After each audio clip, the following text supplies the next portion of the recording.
শিগগিরই অন্তর্বর্তী সরকারের সাথে রাজনৈতিক দলগুলোর আলোচনা না হলে ভুল বোঝাবুঝির সৃষ্টি হতে পারে, এমন আশঙ্কা করছেন বিএনপির মহাসচিব মির্জা ফখরুল ইসলাম আলমগীর।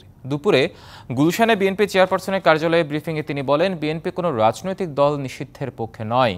1-11-এর সময় কারা বিরাজনীতিকরণের কথা বলেছে, বিএনপি তা ভুলে যায়নি।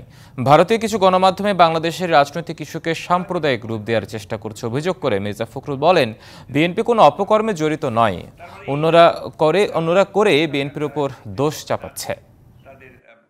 তাহলে এখন যেভাবে মামলা হচ্ছে সেটা আমি মনে করি সেটা এই যে বিপ্লব হয়ে গেছে, এই বিপ্লবকে আপনারা সম্মত করবে না।